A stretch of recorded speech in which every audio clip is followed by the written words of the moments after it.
Kota kosong menjadi salah satu wacana yang mencuat dalam konstelasi politik di sejumlah daerah. Skenario munculnya pasangan calon tunggal melawan kota kosong belakangan berhembus di Pilkada Jakarta 2024. Munculnya isu skenario kota kosong tak lepas dari pergerakan sejumlah partai politik yang mulai merapat ke Koalisi Indonesia Maju atau KIM untuk membangun poros KIM Plus dengan mengusung Ridwan Kamil di Pilkada Jakarta. Skenario kota kosong ini disebut sebagai siasat KIM Plus untuk menjegal Anies Baswedan agar tidak bisa berlayar di Pilkada Jakarta. Namun, isu itu dibantah Partai Golkar, salah satu parpol anggota KIM yang akan mengusung kadernya Ridwan Kamil di Pilkada Jakarta.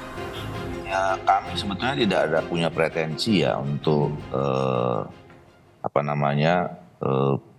mau membuat situasi ini menjadi kotak kosong, terus kemudian apalagi mau menjegal calon tertentu gitu. Ya. Nah, tentu kita akan mengupayakan ya semaksimal mungkin supaya Ridwan Kamil ini juga mendapatkan dukungan di Jakarta. Karena kami paham posisi ya bahwa Golkar di Jakarta ini tidak punya keistimewaan untuk bisa mencalonkan sendiri. Ini kan tergantung dari kita semua. Ya, kami tentu yang punya hajat gitu, yang menawarkan. Nah, sekarang tergantung dari partai politiknya saja kan. Ya, kami berharap apa yang kami ajukan itu diterima, alhamdulillah gitu ya. Ya kalau tidak kan tergantung partai politiknya masing-masing saja gitu. Jadi tak hanya Jakarta, isu munculnya calon tunggal melawan kota kosong lebih dulu mencuat di Pilkada Sumatera Utara. Nama Wali Kota Medan, Bobi Nasution, kini telah diusung oleh 8 partai politik yang kemudian disebut dengan super koalisi. Hanya menyisakan satu partai, yaitu PDI Perjuangan yang hingga kini masih menggodok siapa calon yang akan diusung di Sumatera Utara. Ketua DPP PDI Perjuangan Said Abdullah menyebut pihaknya tidak mempermasalahkan jika nantinya Bobi Nasution akan melawan kotak kosong. Kami tidak melihat apakah Mas Bobi mau kotak kosong atau tidak. Yang terpenting adalah ada kompetisi yang sehat di tingkat Pilgub di seluruh Indonesia. Di 38 provinsi gitu. Bahwa pada akhirnya ada kotak kosong, katakanlah melawan kotak kosong gitu loh, benar. Melawan kotak kosong, ya kita memenanginya biasa-biasa saja. Guru Besar Ilmu Politik Universitas Padjadjaran Muradi menilai, Koalisi Indonesia Maju harus berhati-hati jika kemudian menciptakan munculnya calon tunggal melawan kotak kosong. Karena akan berbahaya untuk masa depan KIM dan pemerintahan Prabowo Gibran jika ternyata kotak kosonglah yang menang.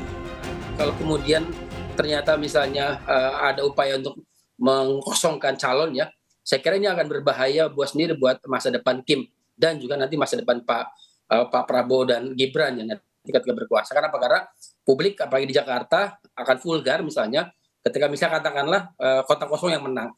Pernah kejadian di Makassar, mungkin Makassar di levelnya di wali kota ya. Sekarang di Jakarta lebih besar pemilihnya di atas 9 juta, itu akan bisa mempengaruhi hampir peta politik yang ada di pilkada di tempat lain. Jadi bisa jadi misalnya kelas menengah kritis ya yang ada di Jakarta, kemudian juga tadi pendukung The Jack itu misalnya punya yang dekat dengan Anies Baswedan gitu punya kemudian akan tidak memilih atau bahkan kemudian memilih kota kosong. Jadi ada upaya mobilisasi untuk mendukung kota kosong. Kalau itu yang terjadi, saya nggak bisa membayangkan misalnya ada delegitimasi awal ya sebelum setelah Pak Prabowo dilantik, sebulan setelah Pak Prabowo dilantik. Artinya apa? Artinya ini akan berat buat partai politik itu bisa mendapatkan simpati publik yang jauh lebih baik di mata publik. Sisa 2 pekan jelang pendaftaran Pilkada serentak 2024. Akankah kecenderungan meningkatnya kemunculan calon tunggal melawan kota kosong terjadi di Pilkada serentak 2024? Kita tunggu saja. Tim Liputan, Kompas TV. Nah, ini kemudian jadi menarik soal fenomena kota kosong yang muncul di Pilkada Serentak 2024 yang juga dinilai oleh sebagian pihak merupakan bagian dari demokrasi dan juga perlu diperhatian atau jadi fokus tersendiri bagi partai yang berkuasa atau nanti koalisi besar yang akan berkolaborasi atau berkoalisi di sejumlah daerah, karena kalau misalnya kota kosong yang nanti akan menang ini berbahaya. Nah, keberadaan kota kosong ini sebenarnya dianggap jadi keuntungan ya bagi pasangan calon tunggal yang mengikuti pilkada, atau sebenarnya sebaliknya begitu. Sebenarnya KPU punya aturan nih yang menjelaskan soal mekanisme pilkada dengan pasangan calon tunggal. Ini adalah aturan yang terbaru, saudara, kami hadirkan untuk Anda, Peraturan KPU Republik Indonesia nomor 20 tahun 2020 tentang perubahan kedua atas Peraturan Komisi Pemilihan Umum nomor 14 tahun 2015. Nah, tentang pemilihan wali kota dengan satu pasangan calon. Nah, ini aturannya sudah ada sebenarnya ya. Nah, kemudian bagaimana soal mekanisme penentuan pemenang dalam pilkada dengan calon tunggal? Kita lihat aturannya. Ini sebenarnya sudah diatur nih ya, penentuan pilkada dengan kota kosong. Nah, diatur dalam Undang-Undang 10 tahun 2016 atau PKPU nomor 13 tahun 2018 juga sebenarnya sudah ada ya. Calon tunggal dinyatakan menang kalau misalnya bisa memperoleh 50% dari total suara yang sah. Ini dia 50%. Lalu pertanyaan selanjutnya yang muncul adalah gimana kalau suara yang didapatkan kota kosong ya ternyata ini lebih unggul daripada calon tunggal yang berlaga. Nah, kalau kita lihat pada PKPU nomor 13 tahun 2018, maka aturannya adalah KPU akan menetapkan penyelenggaraan pemilihan kembali pada pemilihan serentak periode berikutnya. Nah, ini PKPU nomor 13 tahun 2018 artinya di situ nanti diatur akan ada pemilihan pada periode berikutnya atau 1 tahun kemudian. Nah, sekarang kita lihat di sejarahnya, kami punya datanya di sini yang merekam pengalaman sejak Pilkada 2015 lalu. Kami mencatat sejumlah daerah yang punya pasangan calon tunggal yang melawan kota kosong mulai dari Pilkada 2015 yang diikuti 3 daerah. 3 daerah ini melawan kota kosong ya. Kemudian juga di tahun 2017 ada 9 daerah dengan calon tunggal melawan kota kosong. Sementara untuk di Pilkada tahun 2018 ada 16 daerah tercatat dalam Pilkada kali itu yang calon tunggalnya melawan kota kosong, dan yang Pilkada terakhir di mana itu adalah tahun 2020 ada 25 daerah yang calon kepala daerahnya tunggal atau melawan kota kosong. Nah, ini jadi menarik nih.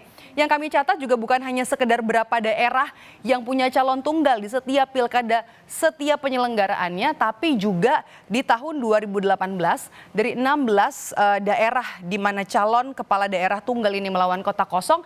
Di sini yang menarik adalah atau yang paling disorot adalah kala itu Pilkada Kabupaten Tangerang yang diikuti oleh pasangan tunggal yakni Ahmed Zaki Iskandar dan juga Mat Romli. Nah, sementara untuk tahun 2020 ini juga menarik nih, yang kala itu disoroti di Pilkada Serentak 2020, 25 daerah yang disorot adalah Pilwalkot Semarang, yakni pasangan tunggalnya adalah Hendrar Prihadi dan juga Heverita Gunaryanti Rahayu yang menang melawan kota kosong. Nah, sebenarnya ya kalau kita lihat yang dikatakan oleh Perludem ini memang juga bagian dari demokrasi ya. Ketika calon tunggal ini melawan kota kosong, ternyata partai politik tidak bisa menghadirkan tokoh-tokoh atau figur-figur yang bisa membawa sebuah daerah maju dan juga melawan, berperang atau bertarung dalam demokrasi untuk